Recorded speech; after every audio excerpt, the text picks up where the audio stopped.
Hey everybody, Anika here. We realized that we never recorded an intro for this episode.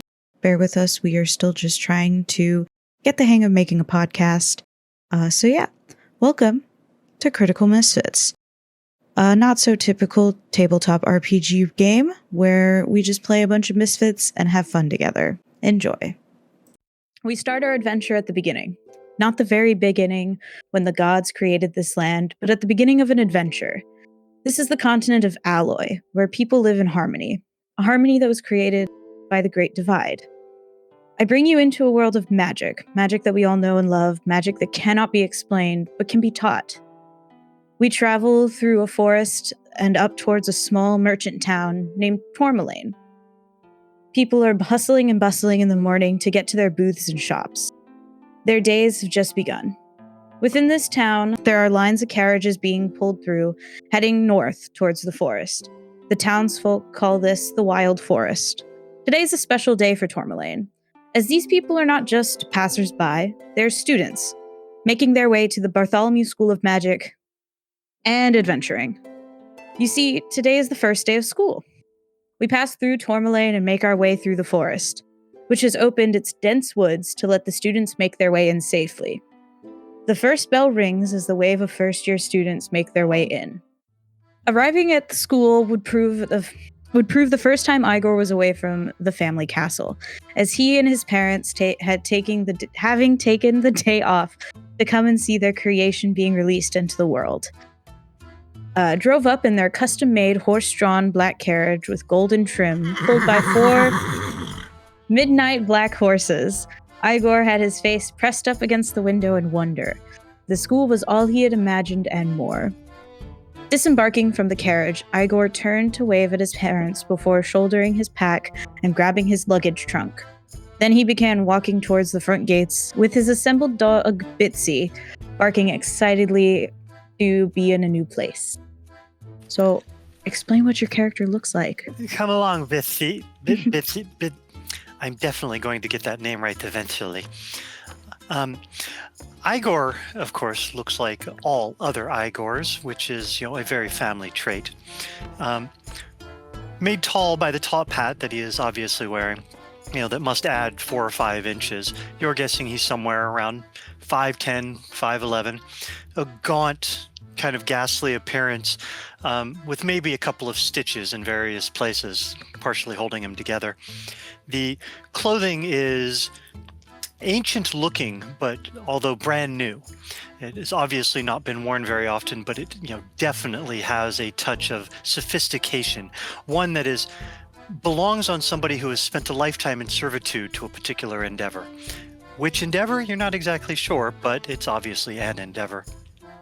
Shuffling along, he keeps always looking back and making sure that Bitsy is definitely with him, although Bitsy tends to run off and has been obviously trying to dig up, there must be bones buried everywhere here, apparently. Looking around in a bit of, aghast wonder, of course, it's somebody who, deigns to actually believe that such things are truly possible, even as you catch him looking at glimpses around, going,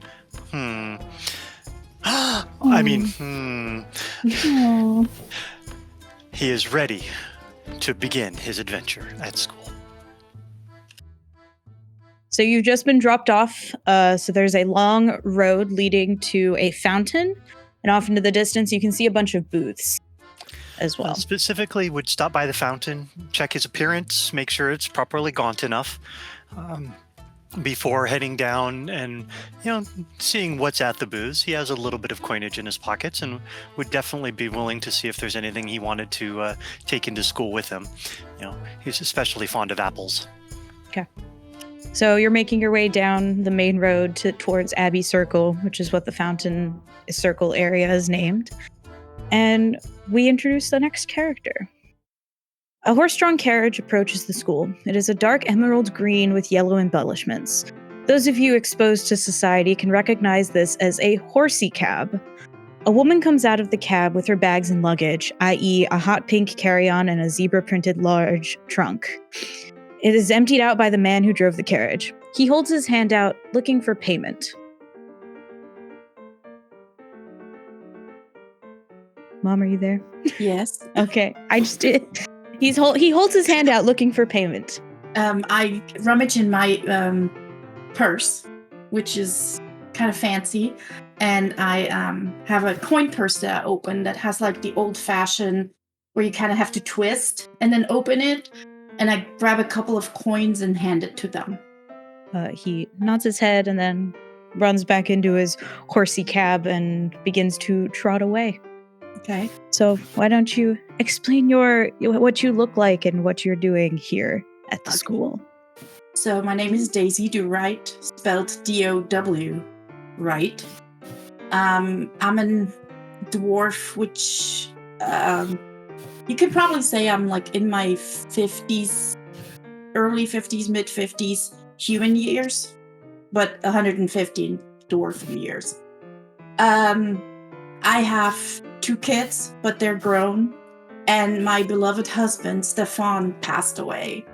So as an empty nester, I decided that I should learn something new. And so I always liked cooking and baking, so I want to become a druid in kitchen alchemy. And this is the reason why I'm here. Okay.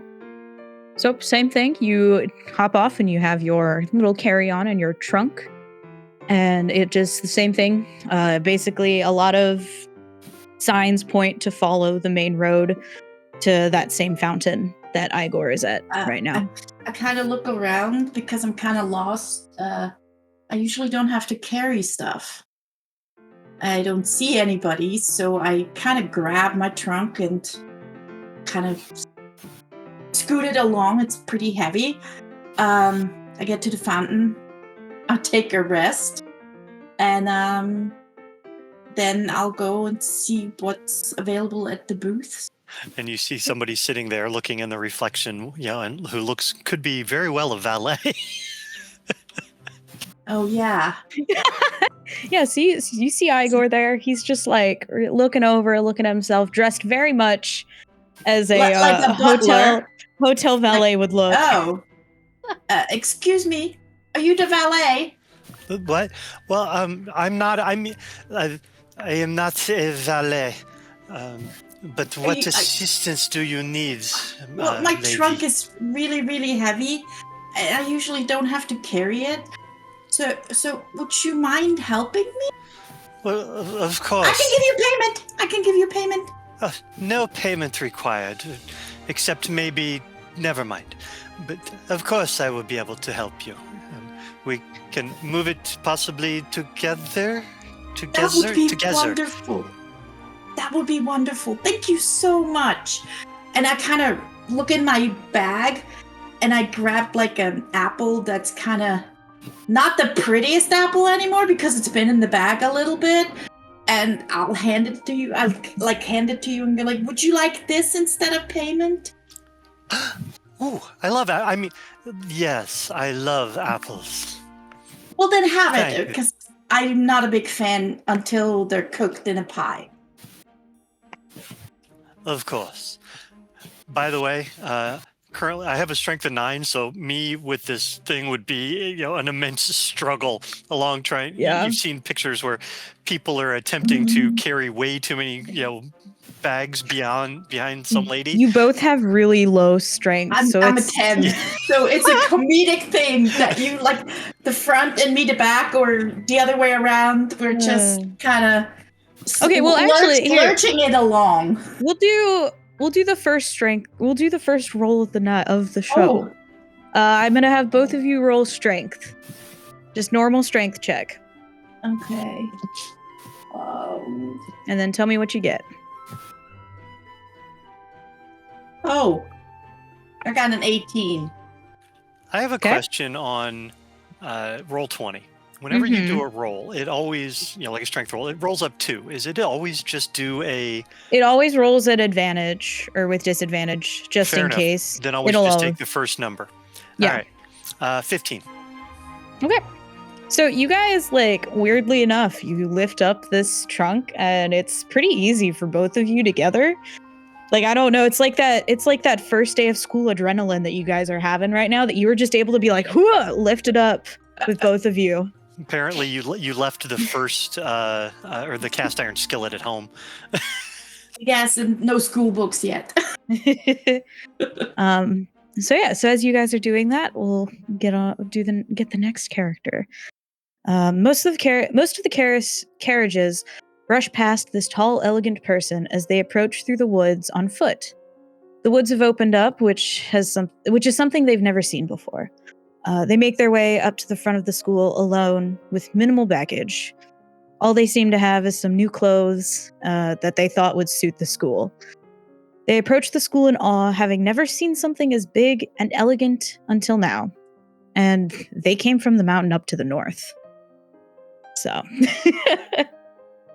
it's your turn. What is up, guys? Welcome back to my YouTube channel.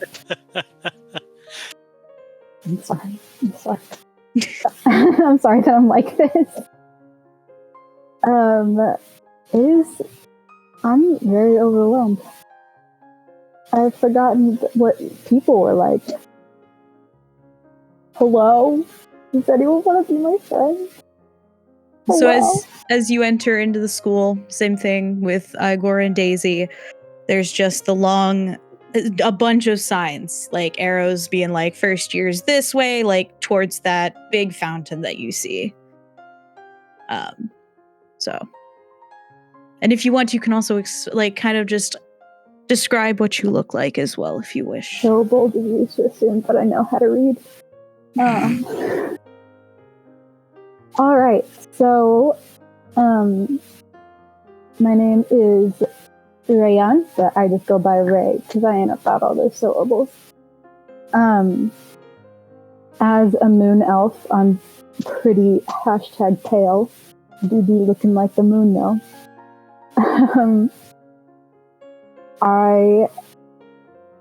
Similar to Ebony, Darkness, Dementia, Raven, Way, I'm not like other girls, because I'm not a girl.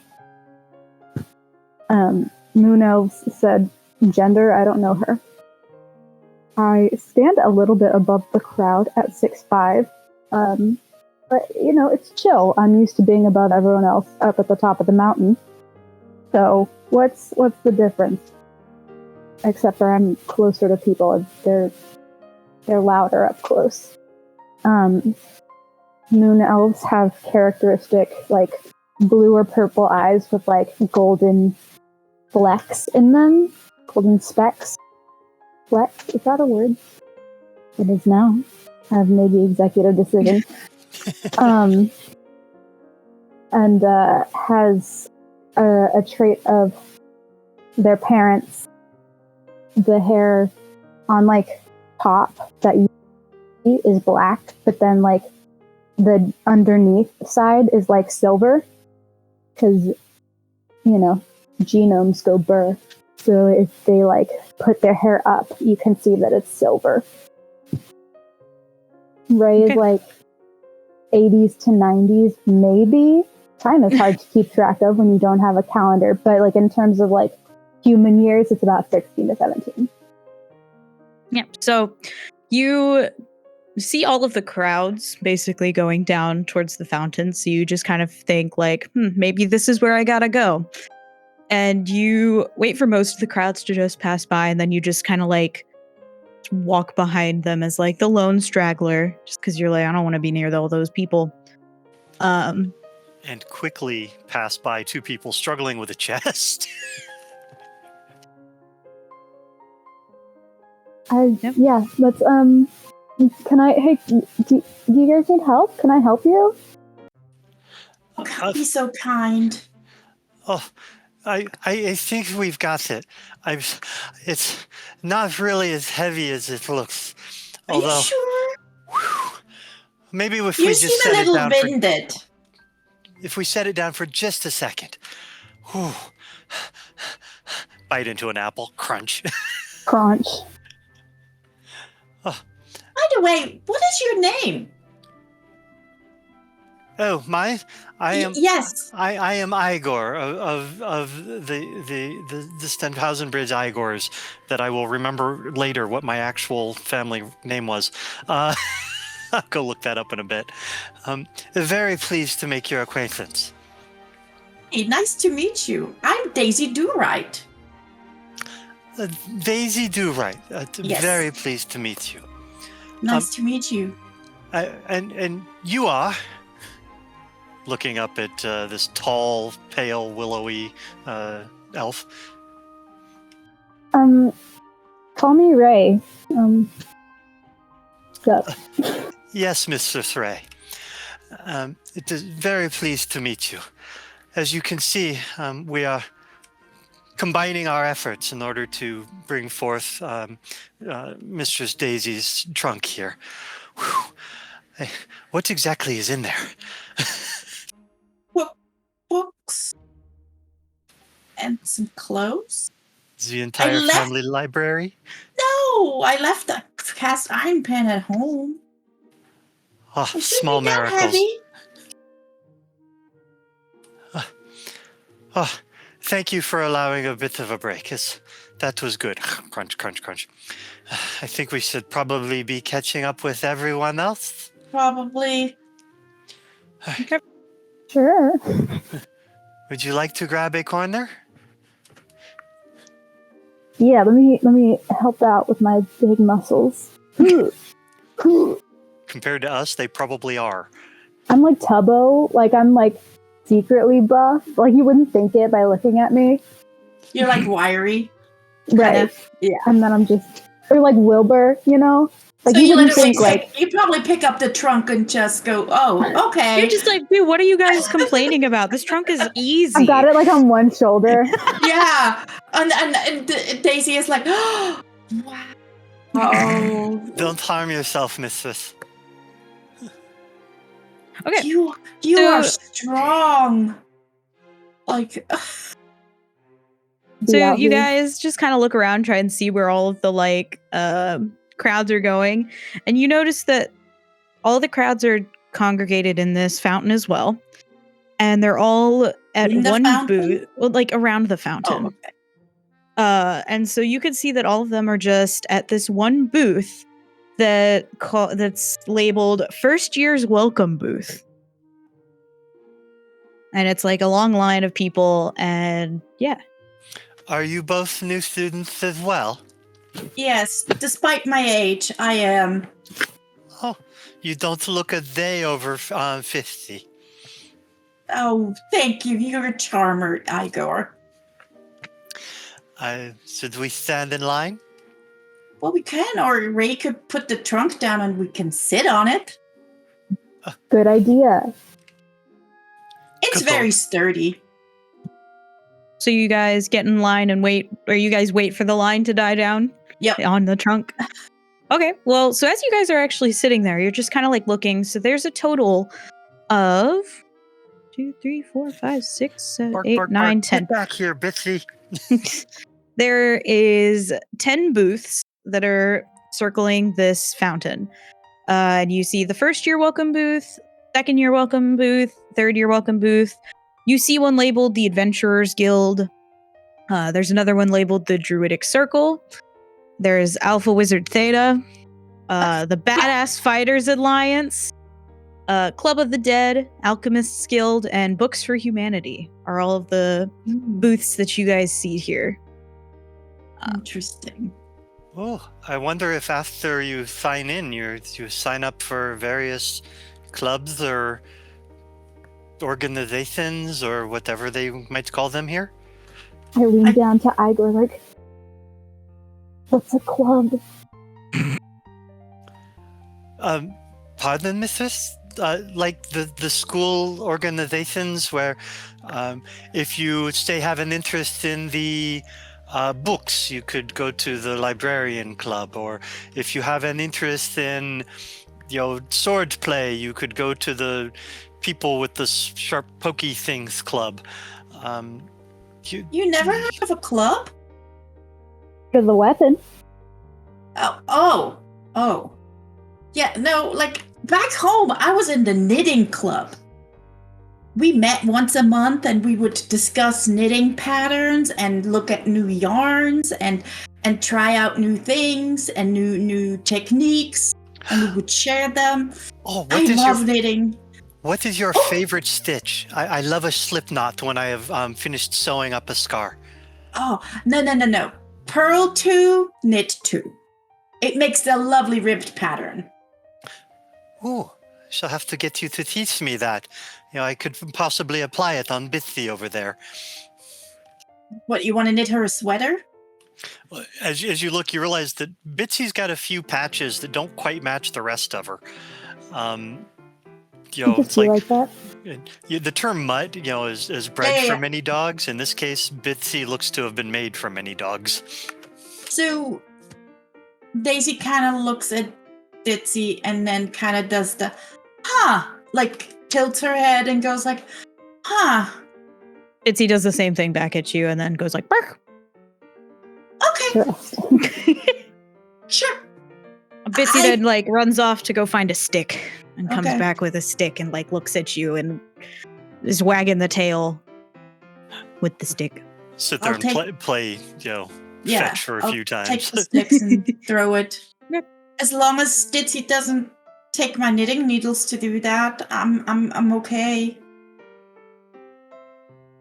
So you guys sit and chat for about 15 to 20 minutes, and the line has considerably gone down since then. So there's about 1 or 2 people still in line while you guys are sitting there now. Oh, look, there's not many people left. I guess we should get in line now. Capital idea. Mistresses? Do you have your paperwork ready? What? It's in here somewhere. As I go leafing through my backpack and pull out a book and, papers kind of fall down and gather them up. Here it is. I'll go in my purse and I grab a perfectly pristine manila folder with my paperwork in it. You mean the orientation packet? Yes, that has the orientation packets. Your paperwork's all filled out. You guys approach the booth. Okay, fine. And you guys are greeted with a half-orc who is just standing there. He's running the whole booth, and he goes like, "Welcome to your first year at the school. My name is Bartholemew, and I'll be your resident ambassador for the year. I'll take care of all the student dorms for year 1. So tell me, what are your guys' names?" Daisy Do Right, spelled with a W. Okay. And he shuffles through the big book he has right next to him. And he searches and he finds your name. And he goes, you're in dorm room 127. And he hands you a key. That's a good number. I like that. And how do I get there? Do you have your orientation packet with you? Yes, sir. Here, and I hand it to you. Okay. And he looks through it and he pulls out the map of the school. Oh, there's a map. And he hands it to you and he says, well, if you have anything that you need, here is the map. It's a very good packet in my opinion. I helped create it. But see, if you go down where you came and you make a sharp left down the road, it'll be, the dorms will start just past the armory and the inventory hall. So you walk past that and there's just a bunch of like apartment looking things. What was this guy's name again? Bartholemew. Belomir. Bartholemew. Thank you. And so he returns your orientation packet back to you, Daisy, and then he explains, so our dorms aren't normal. They function as small homes. So each dorm has 2 bedrooms that can fit 2 people. So you'll be sharing your dorm with 4 people. And it'll come 2 bedrooms, a living space, and a small kitchen. That's basically for people who are too lazy to go to our dining hall, which is also located in the dorm area. Is there an oven in that small kitchen? I don't know. I don't live in those dorms. Okay. I live in a different dorm. We have an oven, but I'm not sure about the smaller ones. Okay. So he, as he hands you back your orientation packet, he also hands you a small sending stone. Oh, what is this? This is a sending stone. Since I'm your resident ambassador this year, you can use this to ask me any questions. I'll usually answer them unless it is like 2 a.m, because I will be asleep by then. So any Okay. questions you have, you can just send me a message and I'll reply, hopefully. Unless Um, I'm talking to someone else. I'm a little bit older than regular students. I'll probably be in bed by 10. Okay. So you probably won't get a call from me at 2 a.m. unless there's flooding or the toilet is stopped up. But okay, thank you so much. I appreciate it. No problem. Next up. Go, mistress. Oh, hi. Name? I'm Rayon Erebor. Oh, okay. And so he like searched through it well, looks down the names, and he goes, it's a weird way to say this name. And he gives you the key, and he goes, you're in dorm 127 as well. What do you know? So he hands you the key and the sending stone. Same thing. And he also hands you a packet and goes, I see that they never sent you your orientation packet. And he turns it around and hands it to you. And the name on the packet is actually spelled wrong. It's spelled Ryan Araban. Instead, so he hands it to you. And yeah. So look at you guys. You guys are rooming together. How fun is that? All right, this is wonderful. I'm so excited. Okay. Next up. Nice. That would be me. Igor of the... I still haven't found my family name, Igors. Oh, I know you Igors. Don't worry about it. And he looks through his whole packet, finds your name, and he goes, what do you know? You're also in dorm 127. Look at y'all. You found each other. You're already like best friends. Did you guys know each other before you came to school this year? No, I met no. Igor and he's helped me with my trunk. Oh, that's cool. Well, And then this young person was so nice to help us as well. that's awesome for you guys. And he hands Igor the key and the sending stone, explains the same function of the sending stone. Oh, I have And one so, more question. what do you have? Are there shared bathrooms or how does that work? Oh, yeah, you guys have like a small bathroom and bathtub as well in your Just dorms. one? And 4 people share it? Or Yep. Oh. Okay. Yep. That's how it goes. Okay. Well, It's been a while. So you guys are on the first floor of the dorms. You'll be looking at the first year dorm house. It'll be the first, like when you enter in, it'll be the first building to your left. Oh, okay. So, Thank you. You guys can go Thank get all you set very up in your much. dorms, and then you guys can come back out here and just start looking at the rest of the booths that we have here. They'll be gone by tomorrow, so you have to get them in while you still can. Well, we could also look now and then go to our dorm. Didn't you just say that you had a really heavy suitcase that you didn't want to lug around? Yeah. I believe the, Mr. Bartholemew trying to has a help. point. Shall It's we my go job. deposit our stuff in the appropriate Sure. receptacle? Sure. Receptacle. There we go. I'm just trying to help as your RA. Thank you. No problem. And I he- rummaged in my purse and was like, get out a cookie. I was like, would you like a cookie? Of course I'd like a cookie. You're Well, too here. kind. He takes it and he goes, I'm going to save this for later. Shoves it in his pocket. I can now imagine insert encounter here, X number of gaming sessions in the future, where suddenly something throws a crossbow bolt right at him, and it happens to hit the cookie A that has been cookie. so stale, and it saves his life. Oh, right. You know why? Because it was an oatmeal cookie. Yeah. Oatmeal raisin. Okay. So you guys start making your way down the main road again to start heading up to the dorms. So as you guys are making your way down, there's one across an intersection that's the first intersection you'll see. To the left will be the security building, and you see 2 robot-looking things just standing in front of the security hall. They're talking back and forth to each other. But as if you guys approach them, they will stop and they'll just get very still, like the guards at Buckingham Palace. They will not talk to you. Okay. But they bicker back and forth for a little bit before they notice you guys. And then to the right, so across from the security hall, you'll have all of your general classes, which are just a bunch of tiny buildings that can fit like 2 classes in them or something. They're very small, but they're just very widely dispersed.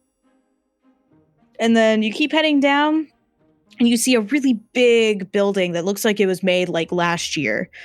It's like freshly built, renovated, and there's a sign that says Hall of Martial Skill, which you can kind of deduce that is their current like fighting stuff, because those of you who know the school very well, they just added magic, or they've been having magic school. They just added like martial skills and like fighting to their school as well, to be more inclusive with those who are not magically inclined. I now want there to be one of us to be a practical joker and go change the name to the School of Marital Skill. Of course you would. And then you make that left towards the dorms, and you see the really big, beautiful armory and inventory hall. And then you see a small building that's to the left of when you just turned that's still being built. And you can see there's a sign that says like coming soon, another Martial Hall will be built by next year, is what like the little sign says. And you see some construction workers working on it. They need 2 Martial Halls? Wow. I am believing that they probably have a lot of people who like the swishy pokes.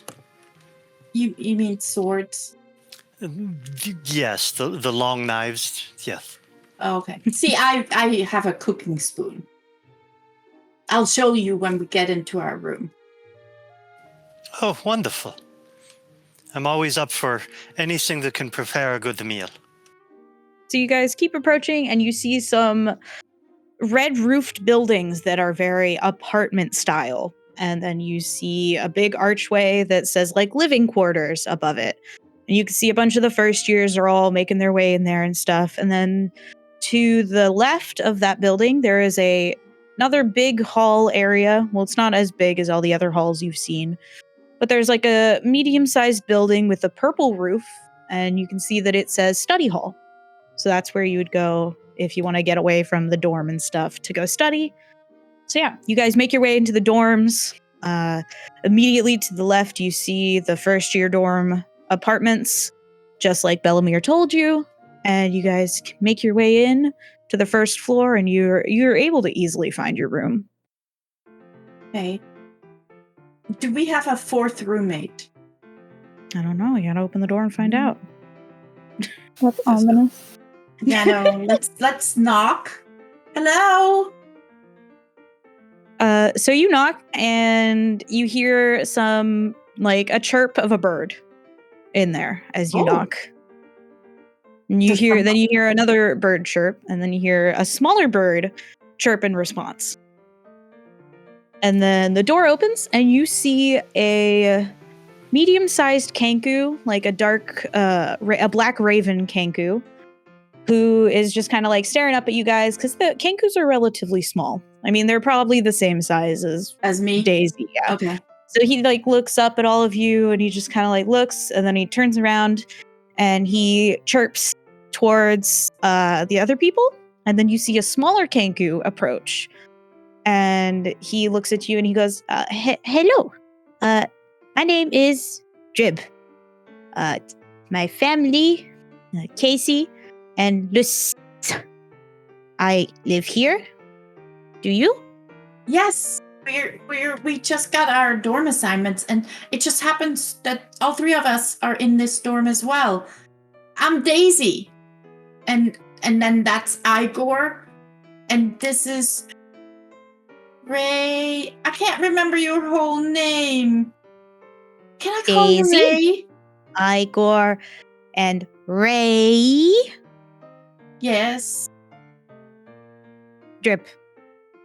Hi, Drip. It is very pleased to meet you, Drip? Jib. Drip. Jib. Drib. Drib. Drib. Drib. Yes. Very pleased to meet you. Will you be our roommate for this coming season of school? Yes. Yep. Wonderful. Come in. And he kind of moves, and his dad moves out of the way too. And you can see that his mom is placing some very nice like plates in the kitchen, in the cupboards. And then the dad rushes away to grab some bedding and then goes to put it in one of the rooms. Is this your family? Yes. Very nice to meet you all. So how are we going to divide who's sleeping with whom in the room? I pick first. Well, yes. I picked. And he goes to the room to the left and shows that he wrote his name up on the board. Because there's a little chalkboard on each of the doors so you can indicate who's living in which room. And there's only 2 rooms, right? Yep. Okay. 1 bed and then 2 beds per room. Okay. So, Igor, I don't mean to be rude, but I think I would feel more comfortable if you would room with Chirp. Drib. Oh, no problem. It does not matter to me who I room with. I shall be perfectly comfortable just sleeping on a slab. I hope not. There is a good bed in there. She wouldn't. He probably wouldn't. He probably would prefer the slab. Well, got to keep these old bones in, working order, I guess. So, Ray, are you okay with sharing a room with me? Sure, I'm happy wherever. Okay. I'm not picky. It's just I'm a little old-fashioned when it comes to rooming with men. I'm happy wherever. And he says basically that exactly as Ray said it. Okay. Drib and me are going to be best friends. Yep. I go drop my stuff in on the other one. Are these bunk beds or side by side kind of thing? Side by side, but you can see that as you walk into there's no other bed. There's just your bed. And then you look and you see there's just like a really giant nest of like pillows and blankets and stuff where the bed used to be. Oh. I will gladly take the mattress off of mine and kind of wedge it over towards, if Thrib would like to have it later. I just need, I sleep on a slab. And he says that exactly as you said it. And he points to his bed of a nest that he basically made. Not exactly a slab, but I get the understanding. Yes. Drip. You may use the mattress if you like. I much prefer the hard slab, as it were. Yep. He takes the mattress and he pulls it out and he gives it to his dad, who takes it out of the dorm. Hey. We just sold the mattress. Good. Well, so the beds are completely optional. So if you don't like the bed and you want something else, they just take it and put it away somewhere for the next year. So basically what happened with Drib is that he didn't want the entire like bed structure. So he got people who work in the dorms to just take it out so he could make the nest instead. Oh, that's funny. Yeah.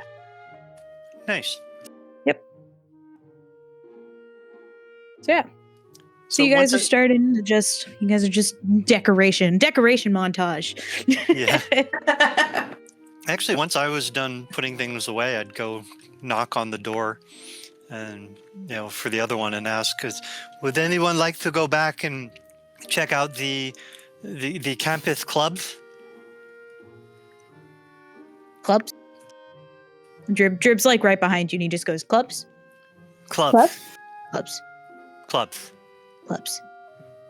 Daisy opens the door and goes like, I'm in. Sure. Okay. So you guys are making your way down and Drib says bye to his parents because they got all of his stuff unpacked. And so his parents are making his way and they're all walking with you guys as you guys make it back to the circle.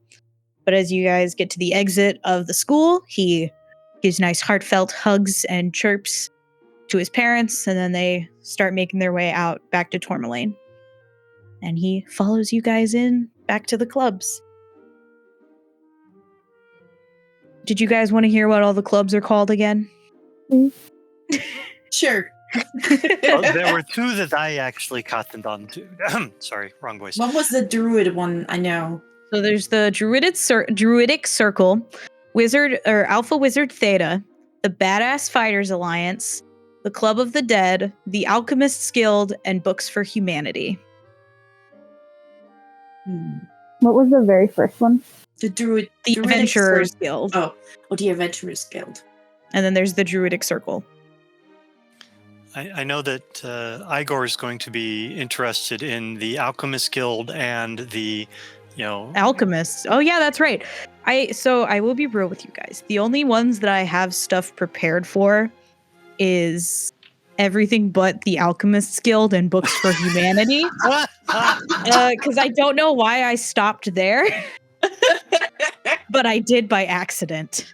Well, that can be a secondary, but he's part of his background is, you working with, as you do with the Igors and all the different aspects of life, alchemy is definitely a good part of it.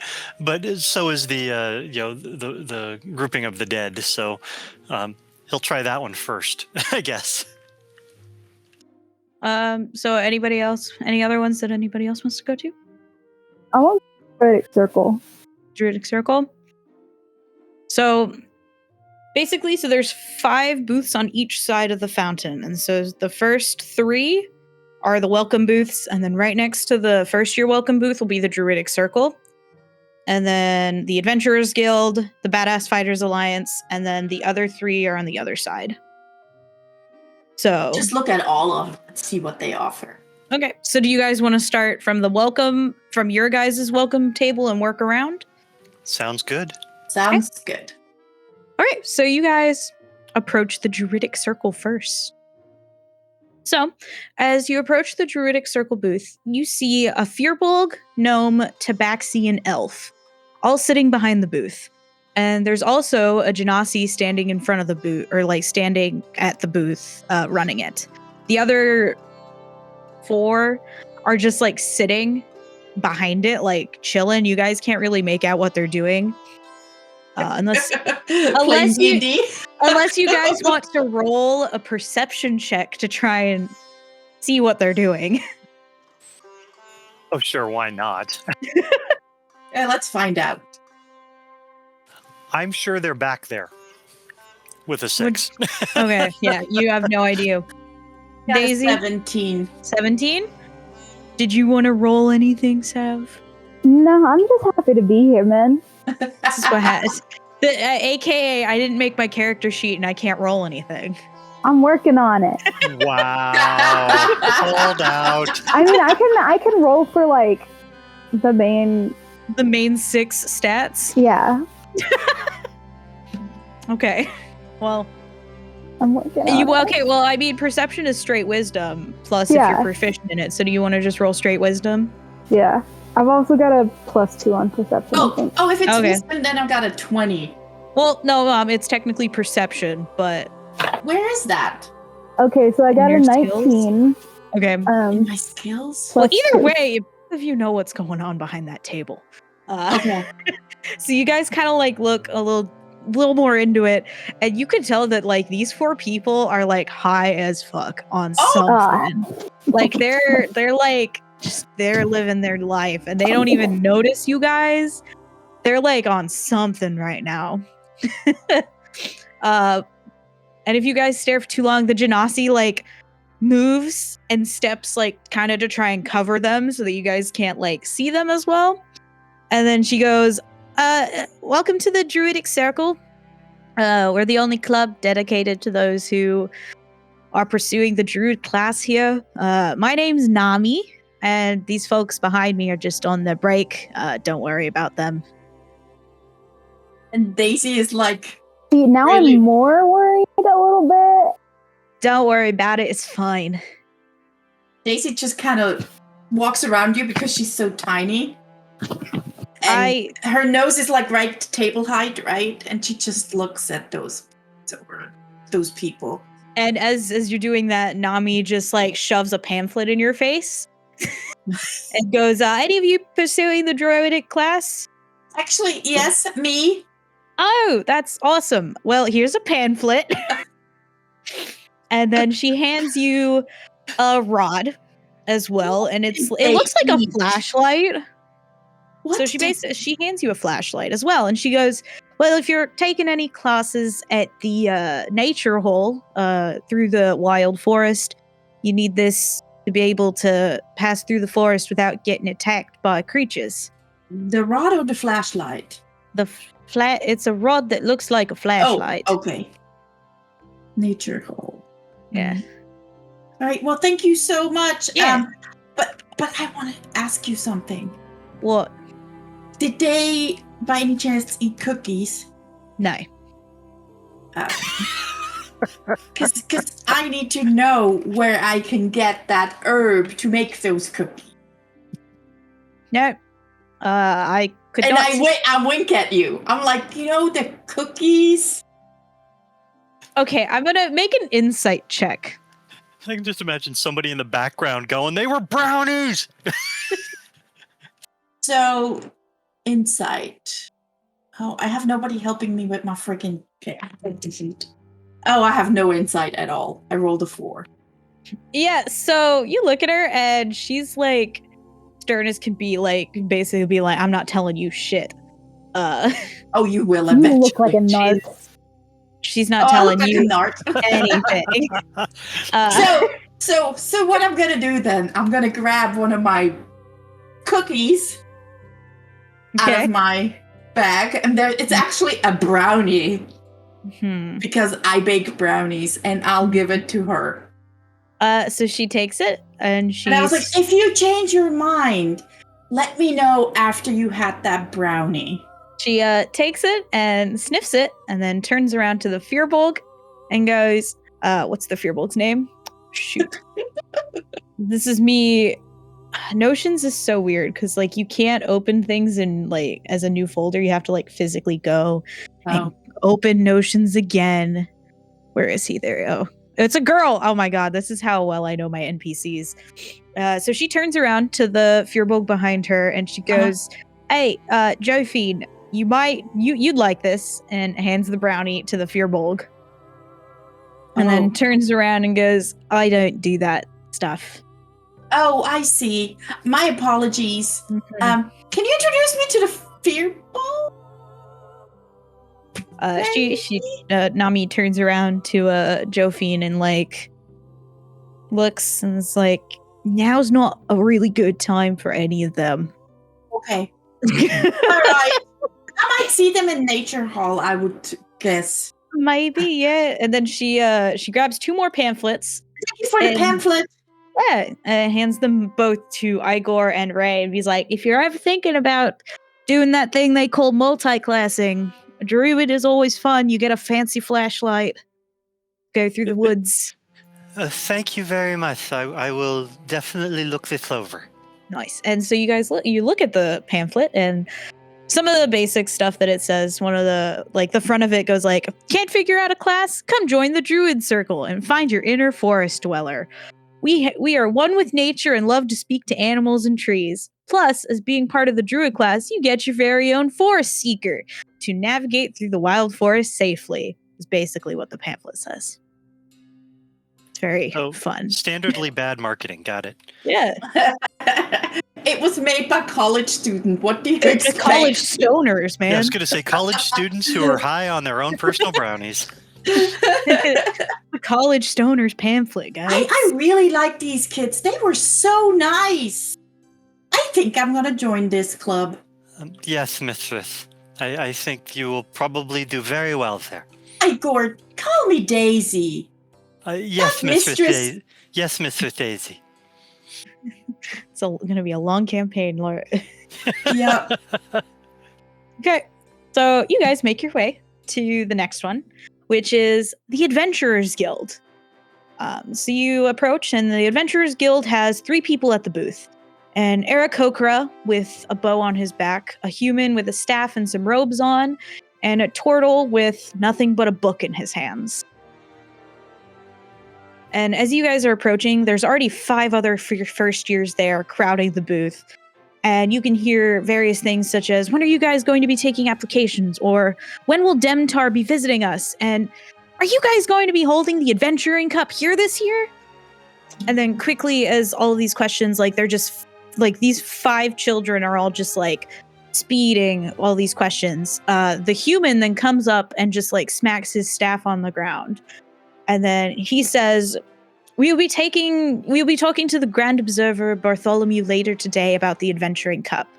Hopefully we'll be hosting it here at the end of the year. As for Demtar coming to his alma mater, he's been sent away on a mission and we have not heard from him. He should be back by the time the Adventuring Cup begins. Now leave us alone, first years. We only accept applications from third-year students. And then quickly... Side question. Yeah? Are all... does this entire adventure take place down under? I that was an accent.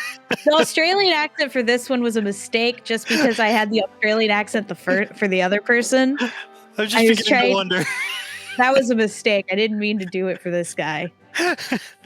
All I can do right now is Australian accents. I'm sorry. Australian accents and drip. Nice. So I'm tapping one of the kids, one of the 5s, on their shoulder and go like, "Excuse me, who is Tendar?"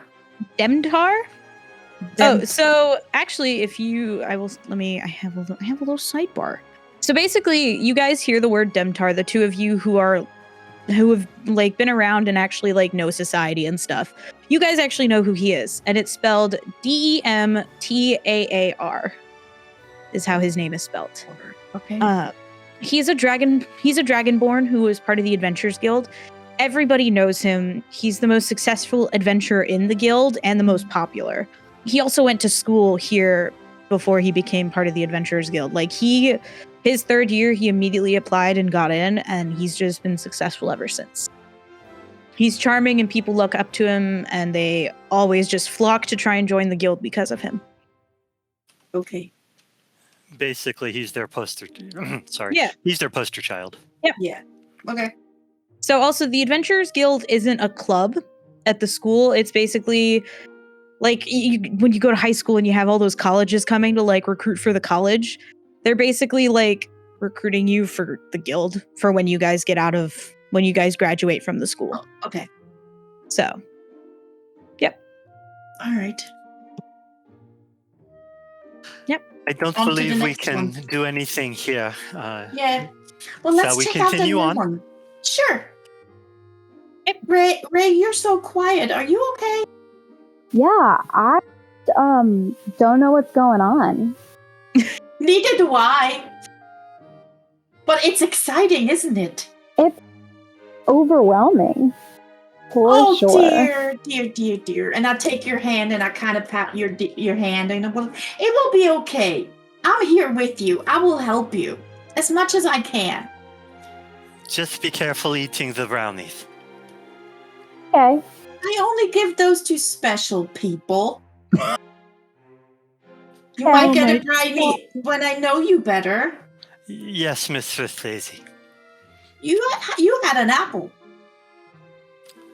Yes, Dear Igor. and it was very delicious, I will admit. So as you guys are talking and stuff, Drip makes his way to the Adventurers Guild table, and he like kind of grabs the sign up paper and is like attempting to write his name, but he's just like tapping the page, being like, "How do I write?" Drip, Master Drip, I do not believe you. You are a first year. I don't believe they will let you sign up. Drip. No master, Drip. Walk over and look at him. What year are you? First. Here, year 3. Oh! And he's like, he looks at all the adventurers and he looks at the Aarakocra and goes, "Big bird." I know. Okay, next joke. Somehow dip the Aarakocra in yellow dye. Big Bird. Big Bird. And he just like kind of stares. Then he like narrows his eyes as he looks at the Aarakocra. And then he starts to make his way to the next booth. He does a little waddle because he's small. So he's like walking and he's just like waddling a little bit. All right, what's the next one we wander into? Okay, the next one is the Badass Fighters Alliance, also known as the BFA.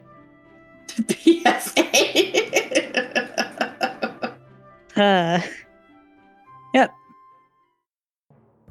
So as you approach the BFA, there are two dwarfs throwing a ball back and forth behind the booth. There's an elf watching the table with a Leonin. They're passing out some papers describing the BFA. Totally got lost in Claudia giggling. What was BFA standing for? The Badass Fighters Alliance. Thank you.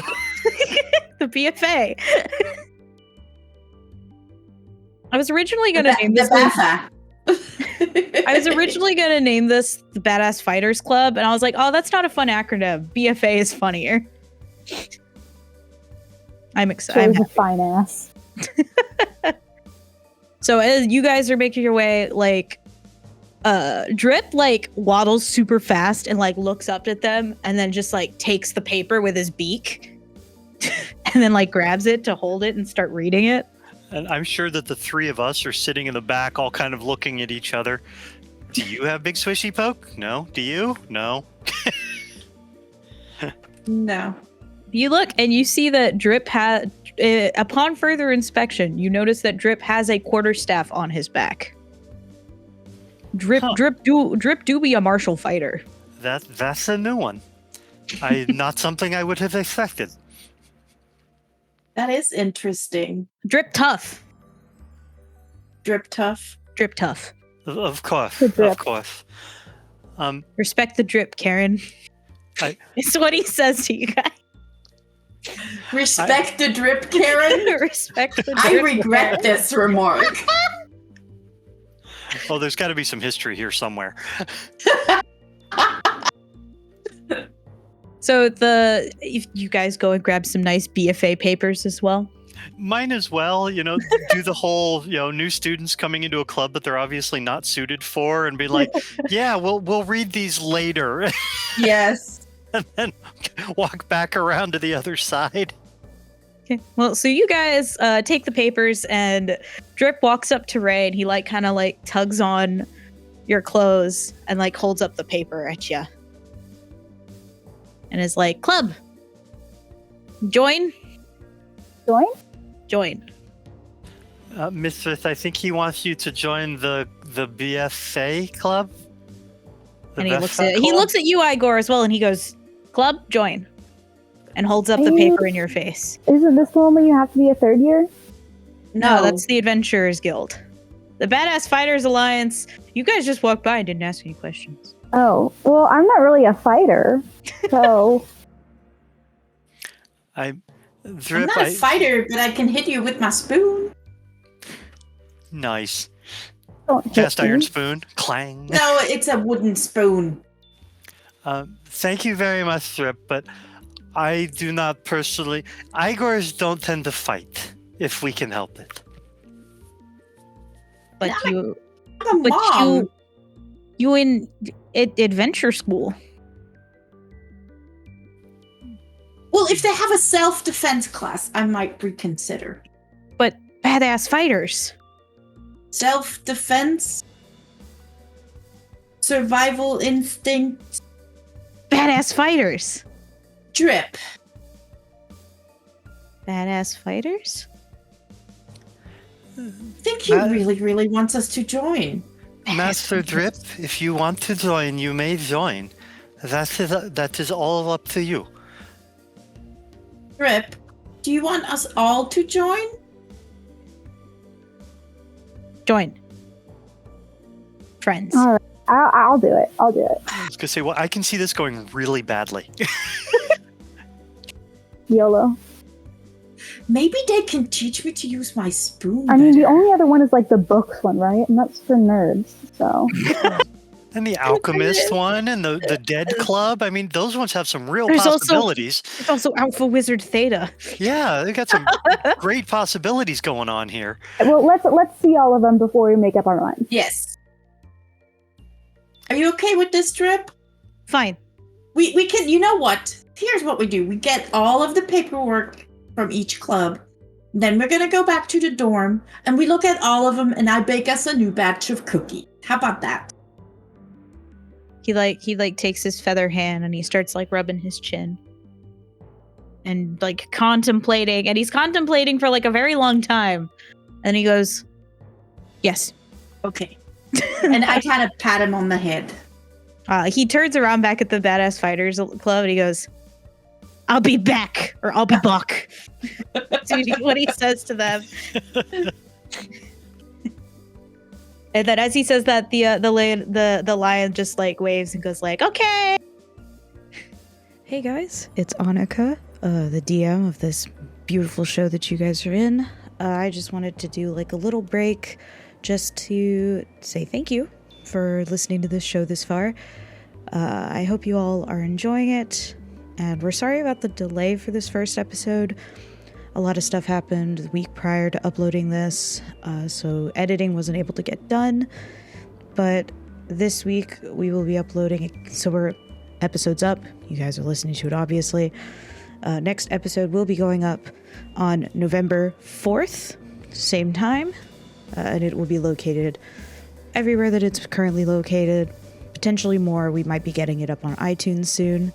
So yeah, tell your friends, share it with everybody that you know. We really want to get the word out there of this fun game.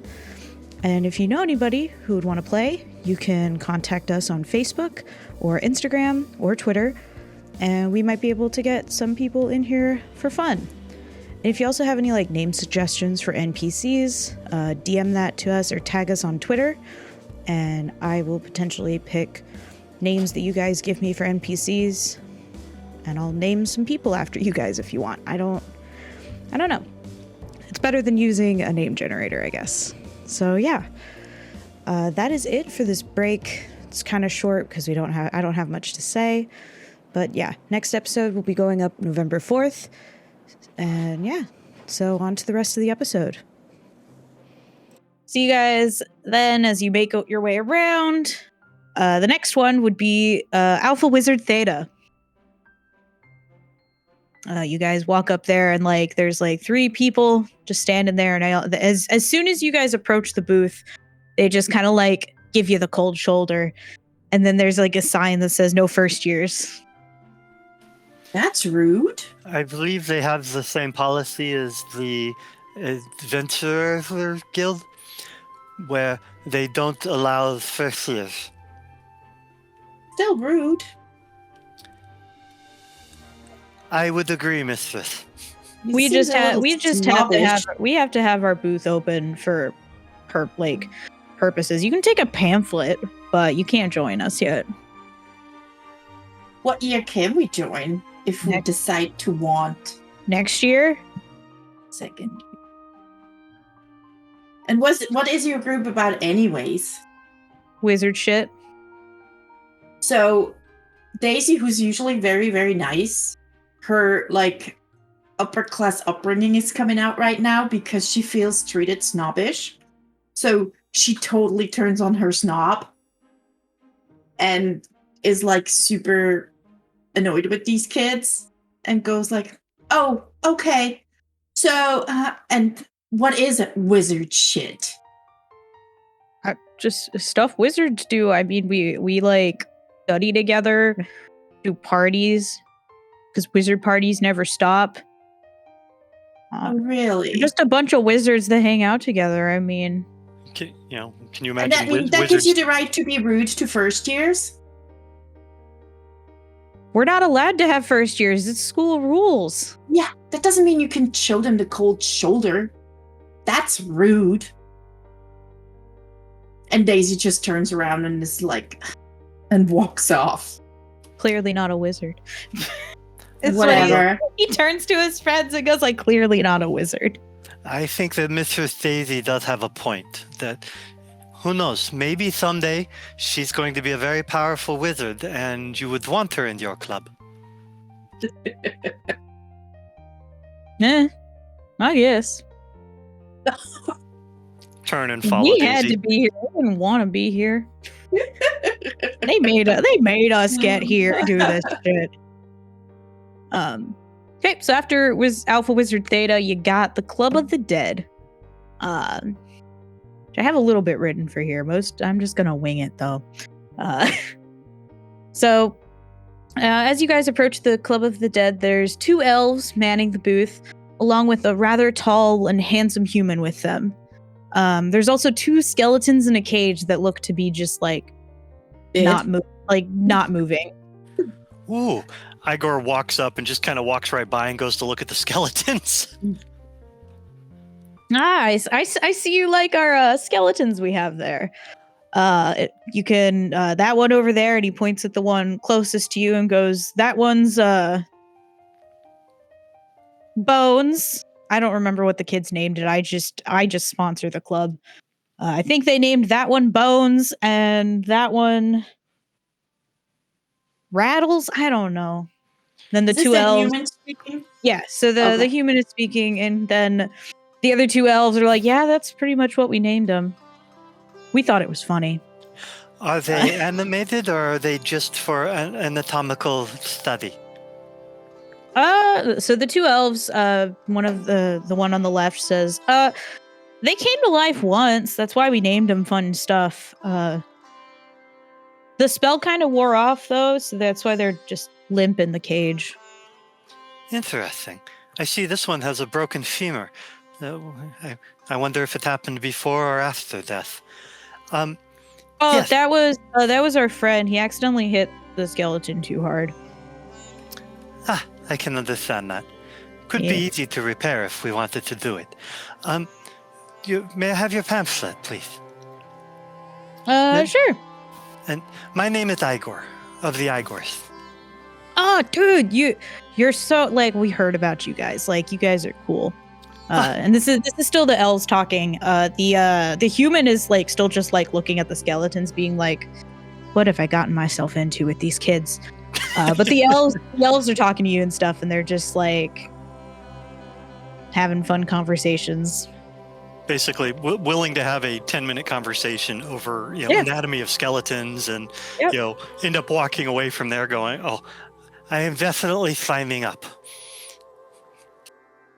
Yeah, well, so my name, so both of the elves, they're twins, and one on the left has blue eyes, and the one on the right has green eyes. So they're basically identical except for that. So the one with blue eyes, he goes, "Oh, my name is what do I name him? I never came up with these characters, man. I'm so prepared, guys. Don't worry about it." Bob and Bob too. I'm not gonna name an NPC That Bob. would be something my husband would do. I would never do that. I'm better than that. Bob and Steve.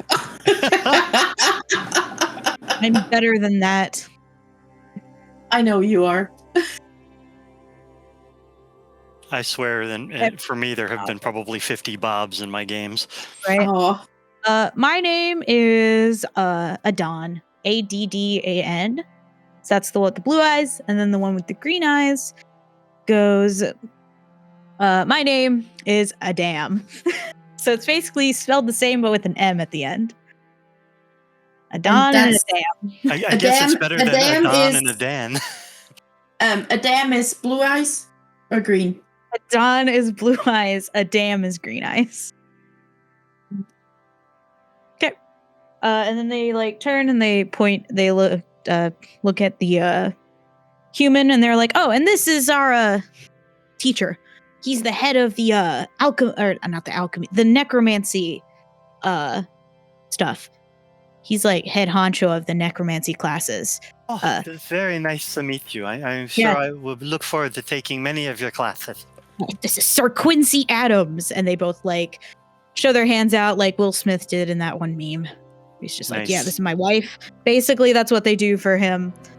So yeah, he is a Quincy Adams. Sir Quincy Adams. Oh, sir. Okay. Sir, he is a knight. Okay. He's a very tall,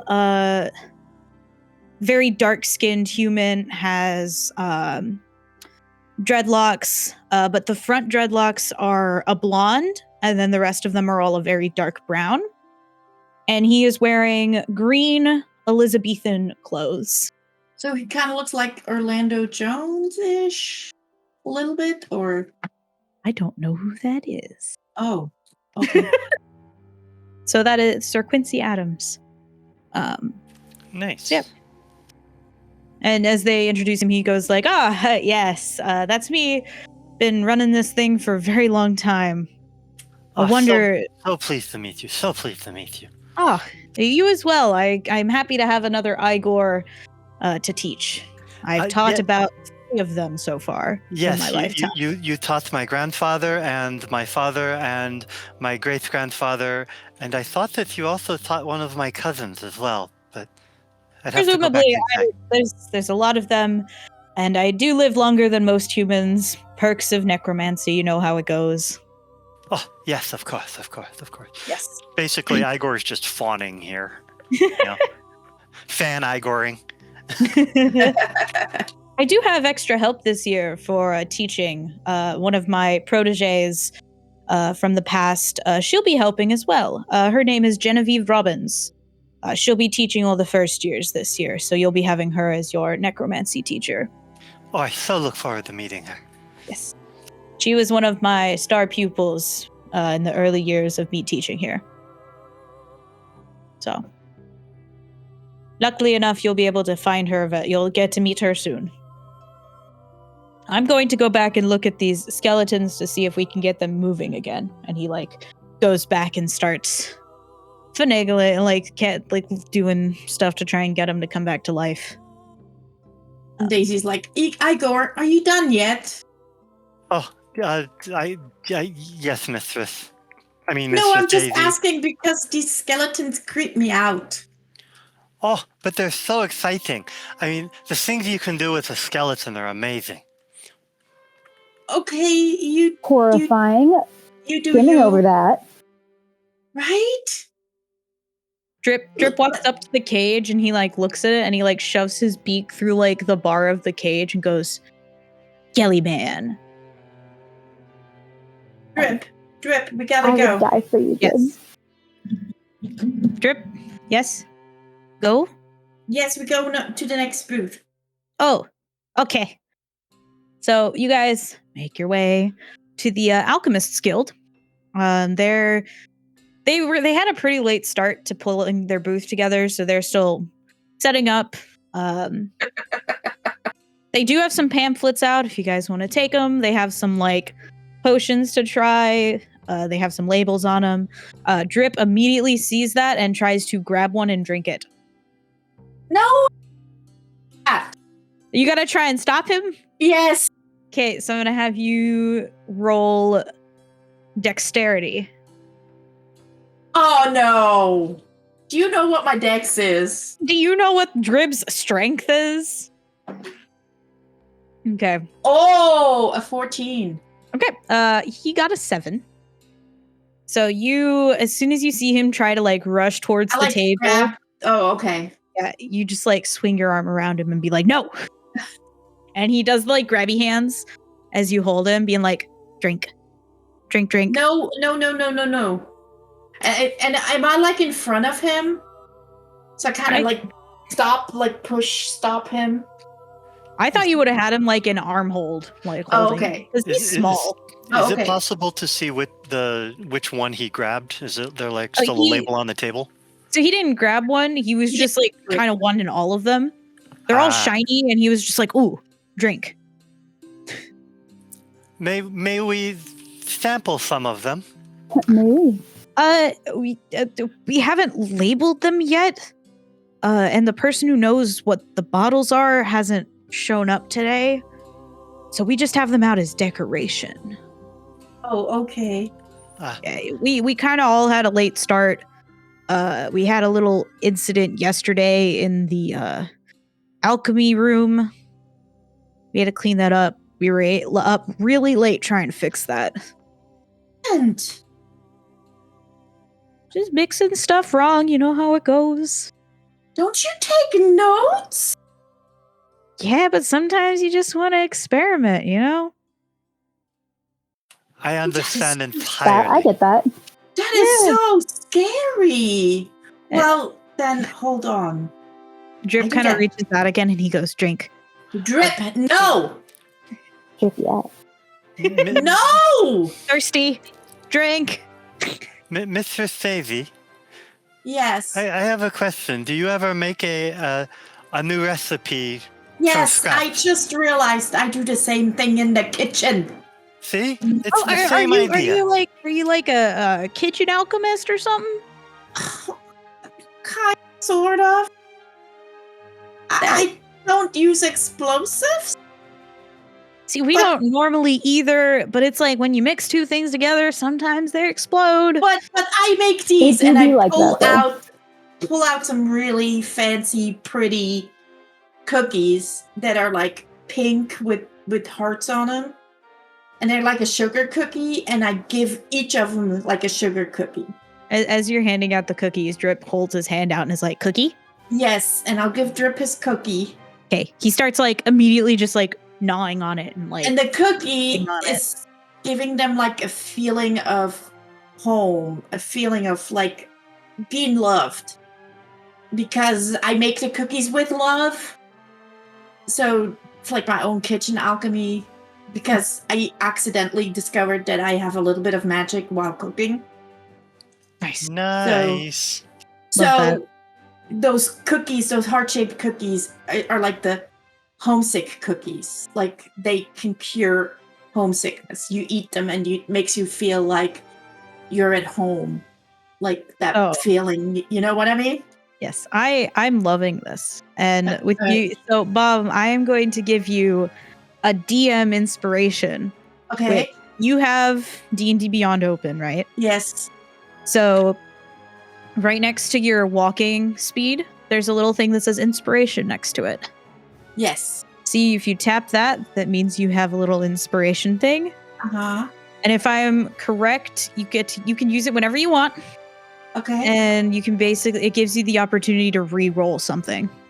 Okay. Like, say you're in a fight and you roll really bad, you can choose to re-roll it and use that inspiration. Okay. So it's like a little sunrise. Yes, I got it. Okay, cool. I liked your description of the cookies. Okay. So I hand those cookies to those kids, and I'm like, I think I want to join you. Good. I mean, the pamphlet. Would you let me? I mean, the leader of our club isn't here yet. But take the pamphlet. Okay. Well, do you need any help? I would love to help. We got most of what we need, but like our leader guy, he has the schematics for the booth. Okay. And he knows what needs to be put where. We're just waiting on him. So who's your leader? His name is Archimedes. Archimedes. He's a pretty short gnome. Okay. Aren't all gnomes pretty short? He's like really short. Oh. Don't Okay, like okay. don't say anything to him, but he's like really short. Okay, my lips are sealed. It goes for all of you, and as he says that, Drip goes short. No Drip. And I'm like, as I said, I won't say anything. I'm like doing the zipper mouth thing, you know, that people do that are like so not cool. They're just like, Yeah. Okay. Point taken. Thank you very much. Thank you, kids. Bye. Bye. And as we walk away, I'm looking down at Daisy, going, "That looks very interesting. I'm so looking forward to joining them." Right? Them. What did you say, Mistress May? Ray, and you don't have to call me mistress. I don't really. Of course, Mistress May. Ray.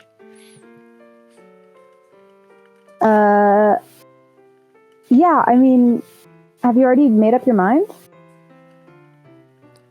Oh, Well, Igor, I think, has made up his mind about the necromancy thing. Ugh. well, and the alchemist guild. I have Oh, the dabbled alchemist- quite a bit, and I would like to continue my skills. Skills. Guild? Yes. Bet. Did you Drib. find? Was there No. any other ones, by the way? There's also the Books for Humanity, which is basically like the library people. Like they're just a bunch of. book It's club. like it's basically book club, but it has a fancy name to it.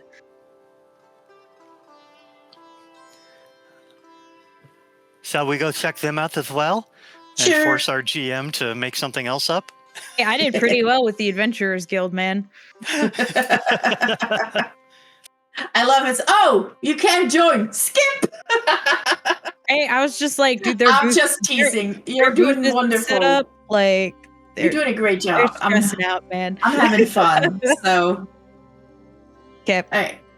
so you guys go to Books for Humanity. This booth is like you go up and you don't see anybody. You just see like towers of books on this. Hello? Anybody here? Can, And can as- May actually see anything? Because since she's so tall, looking around. Nah, there's it's just some real tall books. You good there, Sev? My name isn't May. Sorry, It's- Mr. Thray. It's Ray, and also Hey, Sav's Igor. character is non-binary about and to- uses they them. Hey, So Igor, mistress, I think Ray is not comfortable with you calling her mistress. Calling them mistress. So, can Okay. you refrain I'm from on the doing dab. that? Sir. Try. Okay? Okay. So, you could What- use fellow, is what Drib says. Drib goes fellow fellow Ray. Fellow Ray. fellow Well, there Ray. you go. See? Asari. We did it. Is what Drip says that, and then just like does a thumbs up with the bird hand to Ray. Ray, I apologize that I didn't correct him earlier. I am so sorry. Though I'm still learning. I will work on it. Fellow Ray. There you I go. appreciate you trying. Thanks. And forgive me in the future if I make mistakes. Yeah. All right. So, books. Okay, Do you so guys like books? So you guys I don't- approach the Books for Humanity booth, and there's just like towering of books, and Drip waddles his way over, and then just kind of like pulls his head back and yeets it into the books to try and like he thinks he can play Jenga, so he's trying to play Jenga with the books, and Love he that. hits with his head, he hits the books, and they all fall down, and then you hear somebody go like ah. Are you okay? Yeah, is what Drip says. Did you hurt yourself? No? Okay. And then he hears somebody else groan behind Someone the Hello? else is playing Jenga on the other side. I think that the Master Drip has hurt somebody. Are you okay in there? I'm fine. Is what Drip says. Not you, Drip. Excuse me. Hello. And I like knock on the books, like hello. Another stack of book falls down. Oh, And the guy goes, what have I done to myself? I am so sorry. Are you okay? I'm so sorry. I'm so sorry. Oh, this is so embarrassing. And I go and grab one of my heart-shaped cookies, and I'm like, here, have a cookie. I am so sorry. You just like take the cookie. Yeah. You just throw it at him over the thing, and he goes, I can't feel my hands. Oh no. I think that Igor goes to help start stacking books back up. And like Daisy just kind of freezes. She's gonna start like a full-on panic attack, going like, "Oh no! Oh no! I hurt somebody! I didn't mean to! I'm so sorry! So Igor start picking all the books up, and you start lifting them up, and you notice that there is a small goblin on the floor underneath all the books. And he looks hello. at you and I thought I stacked the books securely. I believe there was a mishap with Mr. Thavy knocking on them. I helped, is what Drip says. And apparently Master Drip there helped. Well, I'm gonna have to go to the nurse. And he gets up and he starts doing the Weasel from Suicide Squad, doing the Weasel walk to the nurse's office. Oh no! What have we done? Nurse. Well, at the end of this, we'll know which way the nurse's office is. Well, at least that. But how about we finish picking up the books, and I'll grab some more books and put them on the table. Is there any particular ordering to any of these, or was it just piles of books? It was just piles of books that he thought would stay up. And you guys proved him wrong. Should we wait for him to come back?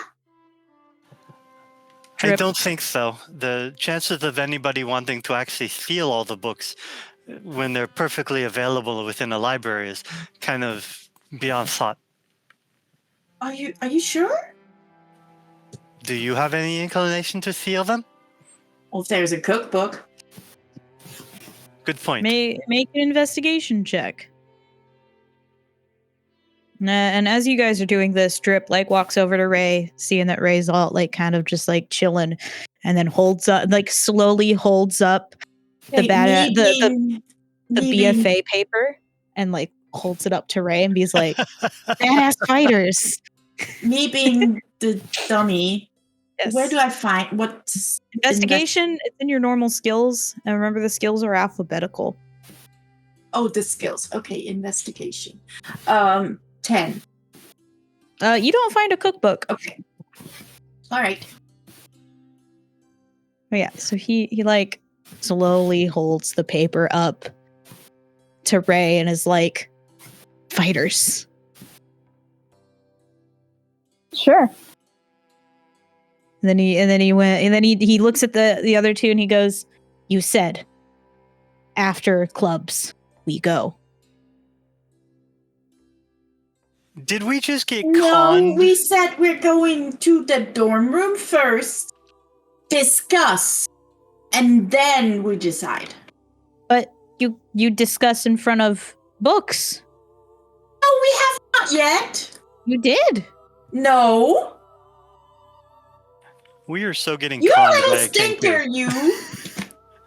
you. Igor said necromancy and alchemy. You Okay, said alchemy. Drip. And now my mom voice is coming out. No. We are going to discuss first, and then we decide.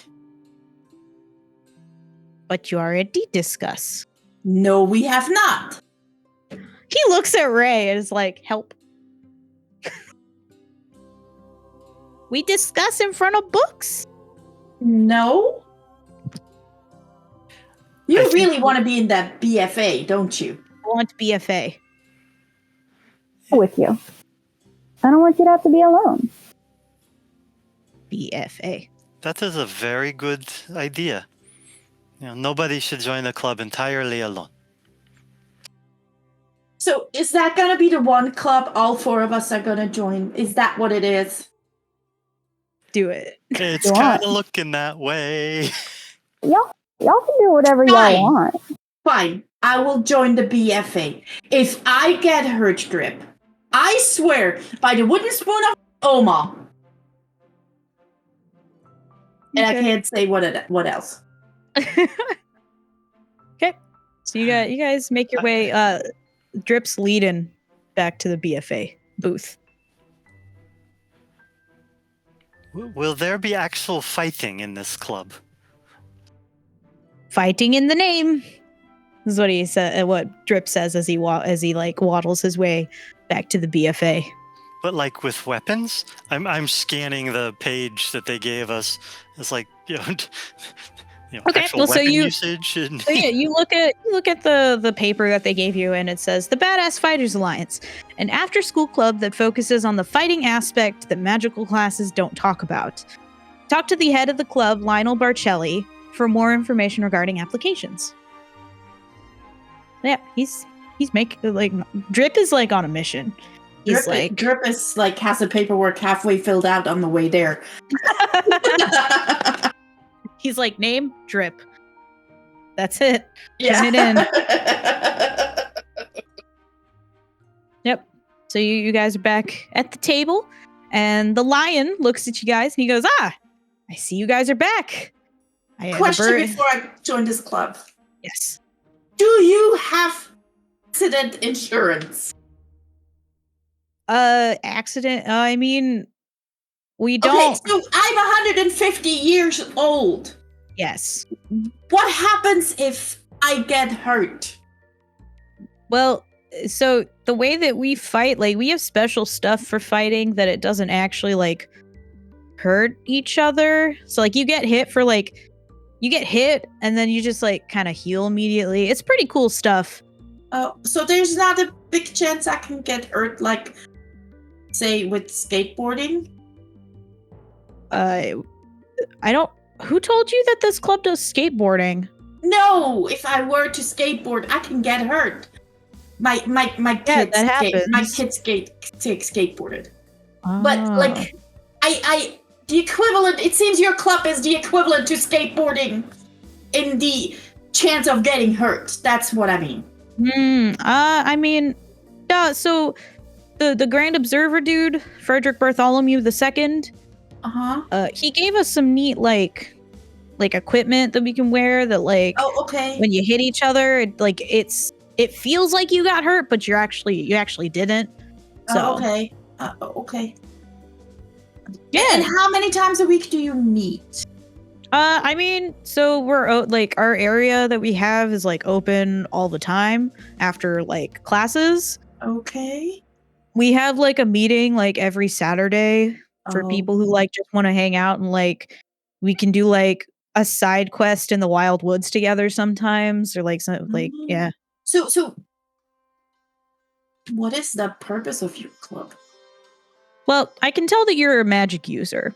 You're not really into the fighting stuff. And he points also at Igor and goes like, same with you. I can kind of tell that you guys aren't really fighters. You never know. You kind a bit of an understatement. I mean, Yes. you guys don't really have any real weapons on you, from what I can tell. No.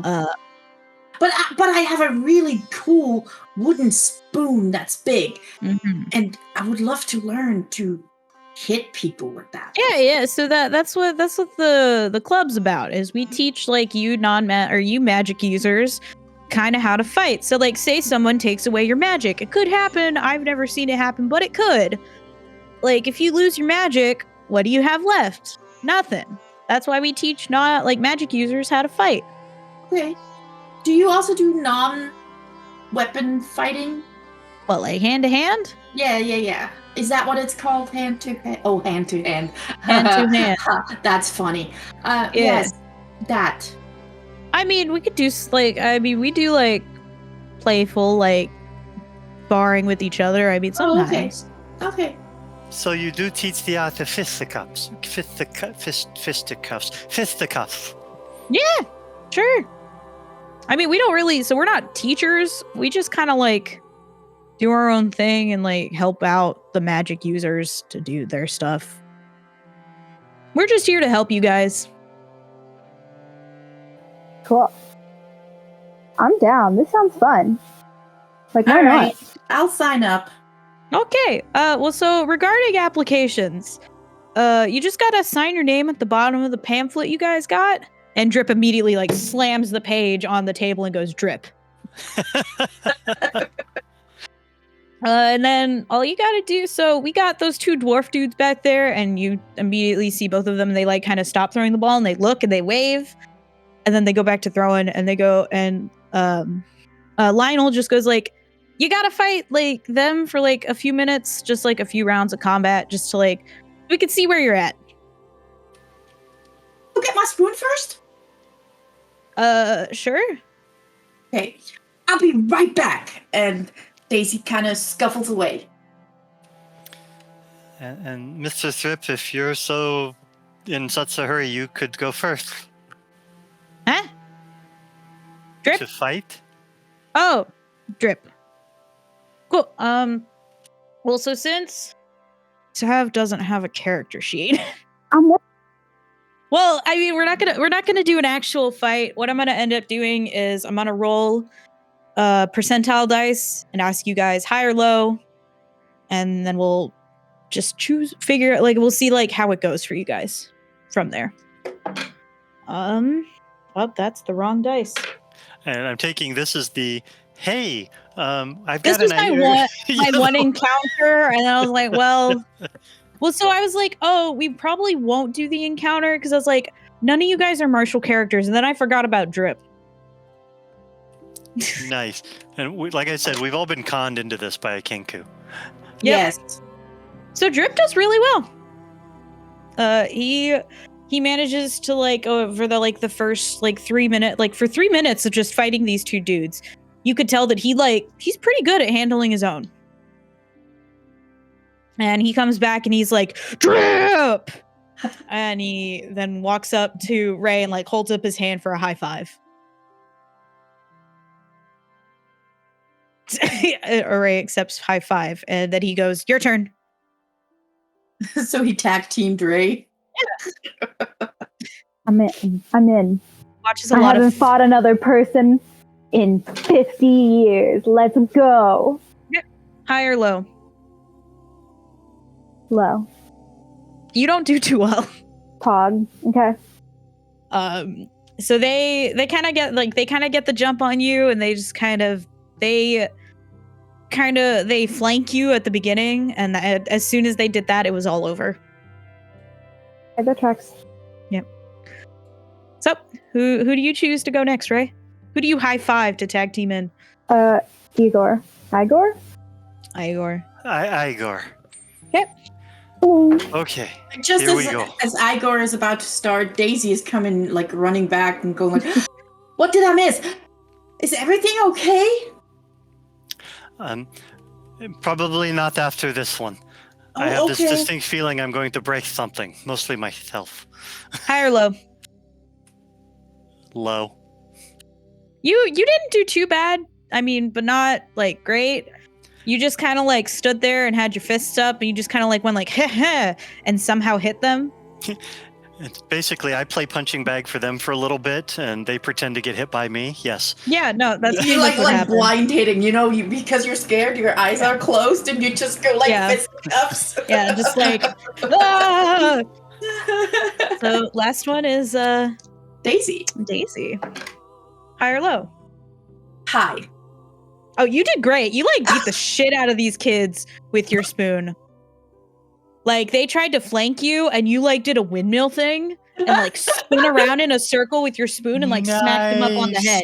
Because these are two dwarfs, so they're like the same height as you. Yes. You just kind of held it out and just smacked both of them in a swirl. It's like when I did never mind. No. So yeah, that so you guys was fun. Can we do that again? I mean, hey, tomorrow's when school starts. You guys can like our like little square that we like work and stuff is going to be open. We're right next to the armory and inventory hall. Okay. So you guys is that can like that almost close to that new building that they're building? Yeah. So when that building's done, that's actually where we're going to be moving in. We're going to be taking up the gym in there after school. Yeah. That's nice. Right now we're in like one of the big rooms in the inventory hall. Do you guys like cookies? Sure. Okay, so tomorrow or Saturday? Well, tomorrow's like Wednesday. That's when school starts. But we meet on Saturdays to like. Okay. What kind of cookies do you like? And as you say that, one of the dwarfs in the back goes like, chocolate chip. Oh. I like and chocolate then the chip. other one goes, peanut butter. Well, how about And then, this? and then like you hear them start fighting each other, and they're like yelling back and forth and like getting louder and louder, fighting over chocolate chip and peanut butter. Boys. And I'm waving my spoon. I'm like, stop. How about I make chocolate chip peanut butter cookies? Yeah! And then they start throwing the ball back and forth again. All right. Okay. And guess what? I have some really nice chocolate chips that I brought from my town up in the Dwarven Hill country. Yes. Just like Mom used to make is what one of the I can't guarantee it, dwarves. but I will do my best. Cool. So Lionel then hands you guys some little buttons that say BFA on them with a sword underlining the word. And he hands you the buttons and goes like, welcome to the BFA. Thank you. Do we have to wear this all the time, the button? Well, you need it to get into the room that we practice in. Oh, okay. Thank you very much. This reminds me when I was in the Dwarf Scouts. We had to get badges for everything we did. Do we get a sash? I mean, it's just the one button. Oh, there's no... Oh, okay. Yeah. But Yeah, are you looking for like white belt, yellow belt, green belt? I don't know. No, it's just the button. No, but do we get buttons from the... if we join other clubs, do we get buttons for them? That just depends on if they have like a specific area dedicated to them. Oh, okay. Like I know the Alchemist's Guild, you'll get a button because they're in like a separate room. Oh, okay. So you need the button to get in. Igor, we're gonna get another button. Oh, wonderful. I shall add it to my row. He's like, he's got the small brooch, with a skull on it, and then next to it there's going to be a button, and then another button, and another button. Start getting the ranks of them like a military, I was going to be like, you're going to be like Russell from Up with all of his badges on his sash. Yep. Love that. So yeah, it starts. So it's about dinner time now by the time you guys get through all of the booths. So you guys notice that a bunch of people are making it back to the dorm area, and to the right, so you have the 3 apartments for each year, because you can only go to there for 3 years. So each year has an apartment, and then there's a really big dining hall to the right. So yeah, Starting you can to feel a bit hungry. Do we want to see what we get for dinner? Drip. Okay. I agree. All right. Drip walks over to Ray. Drip walks over to Ray and like holds out his hand, being like, "Hold, Hold. and he grabs your hand. Oh, look at you two. Aww. And I grab Igor like I you know how you hook Like, in Through the hook the arm. Yeah, hook the arm, and I'm like I grab Igor's arm, and I was like, let's go, and we walk off. As you're doing this, Bitsy, like as you're like grabbing him, Bitsy realizes that you're short as a dwarf. Oh, really? And I'm gonna need you God. to roll perception for me real quick. Perception. Is this going to be a Bitsy no 8. moment? What'd you get? 8. Okay, you don't notice anything. But Igor, you look behind you guys and you see Bitsy has a cookie in his mouth. Bitsy! And as you say that, he like throws it up in the air and then like swallows it and goes like, Hope it didn't have chocolate. It's a necromancy dog. He's already dead.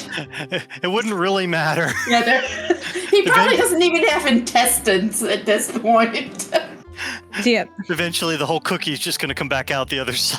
Yeah, so he eats it and then just immediately just poop.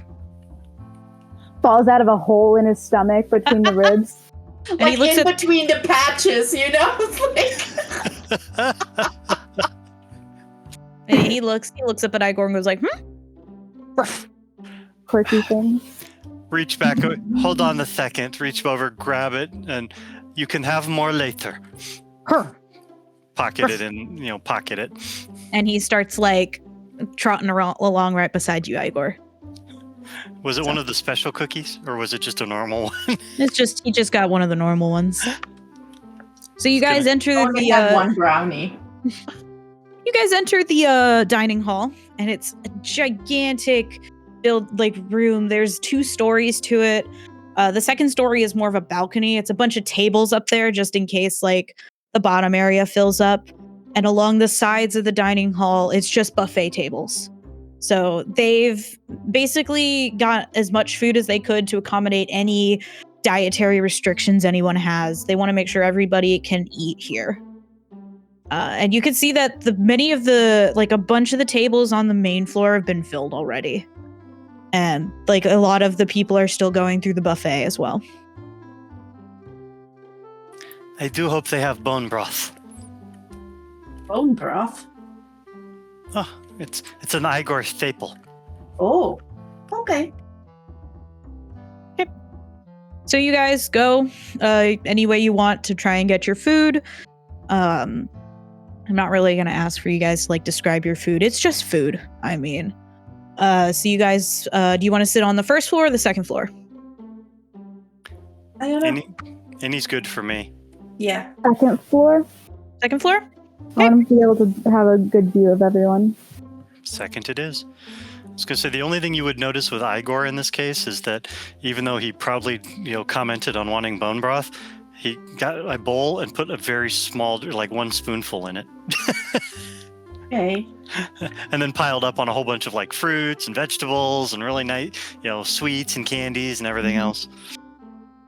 So you guys go up onto the second floor right next to the railing of the balcony so you can like see over, and you guys look, and at the end of the hall there is a large table that looks to seat 14 people.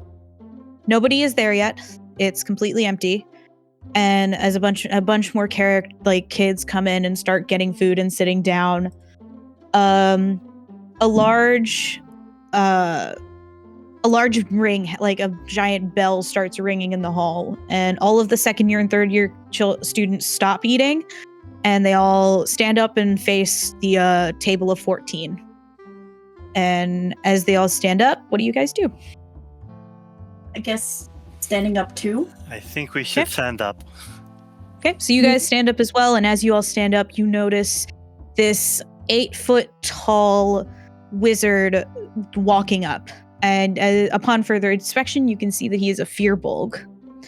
And he comes in and he takes his seat right in the middle of the table. And he doesn't take a seat yet. He stands there and he looks at all of the students and he goes, "Welcome to your another year at the Bartholemew School of Magic and Adventuring. I am the Grand Observer, Frederick Bartholomew II. And I am very happy to welcome all of you to my prestigious school. And I hope everyone has a wonderful year. Before you all get back to sitting, I will be introducing our faculty. Well, our main faculty. Because as you all know, we were originally a magic school, and we recently added the martial arts into it as well, so that fighters can join and the monks can join. And then as you say that, they quickly add another chair to one side of the table because they miscounted, and so now there's 15 chairs at the table. And as he's still talking, he introduces the 4 arcana. So I will first introduce the 4 arcanists. First up, we have our nature arcanist, Mephite, Mephite. She will be overseeing any druid classes that you would take. And as he says that, you see a elegant nymph walk up and take her seat right next to Frederick Bartholomew. Next, pretty. Next, we have Olcor the Small.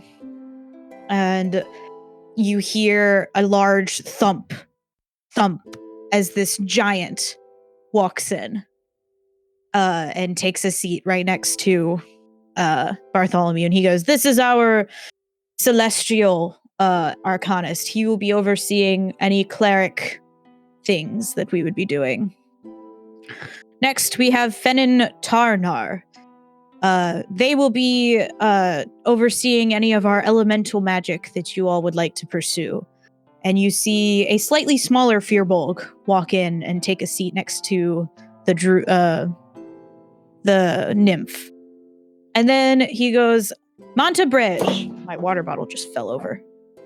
She teaches any wild magic, so if any of you are of wild magic descent, such as a sorcerer or a barbarian who has been blessed with wild magic, she will help oversee any of those classes.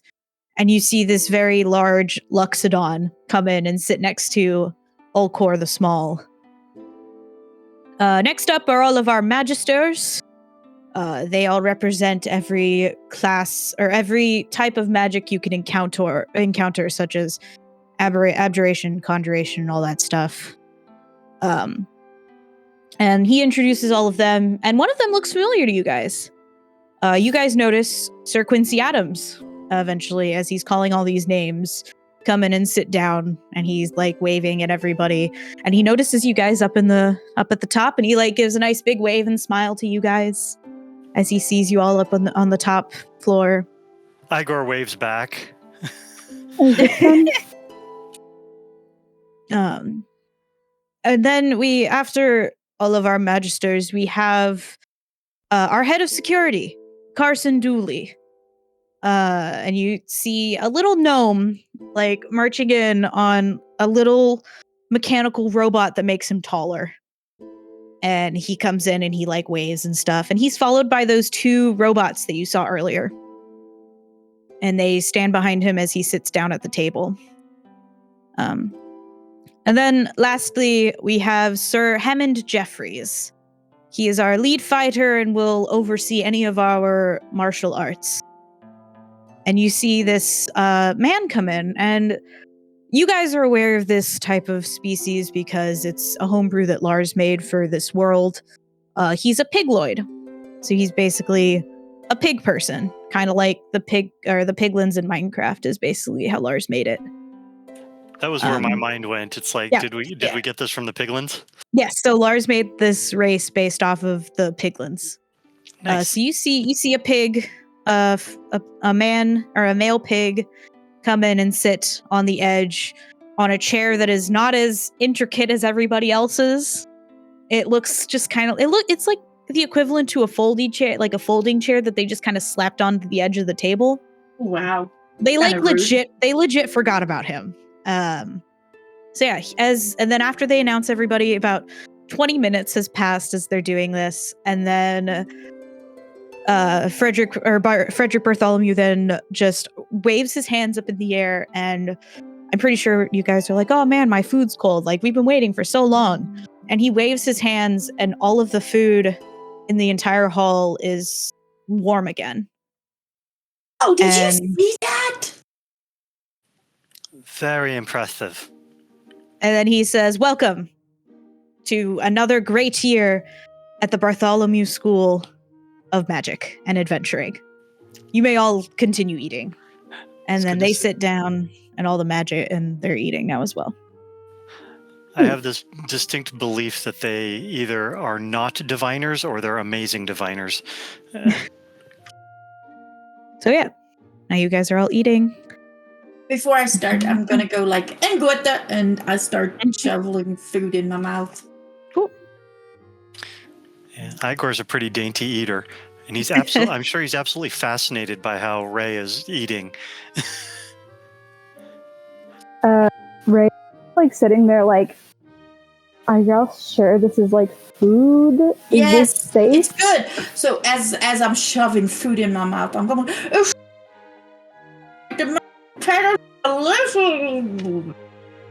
Drip is like doing the chicken thing. He's like pecking at the food like a chicken would eat their food. That's how he eats. And he looks up at Ray and he goes, good soup. Soup. All right, I trust you. Is he doing the thing where he like picks at it and then tilts his head back, and you can see like the gobbles the water down kind of thing? Yeah. So cute. Yeah. So you guys finish eating, and then everybody retires to their dorms for the night. So yeah, that's the first episode, guys. The joy and fun of the day comes to a close. The students are all making their way to sleep, anticipating a full day of classes tomorrow. Off into the distant wild forest to the north, a subtle growl can be heard, along with the words, "Must be free." A young dragonborn is searching through the woods, attempting to find this voice. He has no luck and only gets himself trapped deeper in the woods. He's lost to the wild and no one can hear his screams. That's it for the first episode of Critical Misfits. If you enjoyed the show, be sure to check us out on Instagram, Twitter, and Facebook. You can look us up under Critical Misfits there. And you can also support us over on Ko-fi so that we can do things like buy some better equipment for like our voice and microphones so we can all sound the best in this podcast. So yeah. Don't forget to share anything, and if you share anything, be sure to tag us on any social media that we're in, or use the hashtag Critical Misfits. Cannot wait to see you guys next month, or next week, or next 2 weeks, and we'll see y'all then. Bye, guys.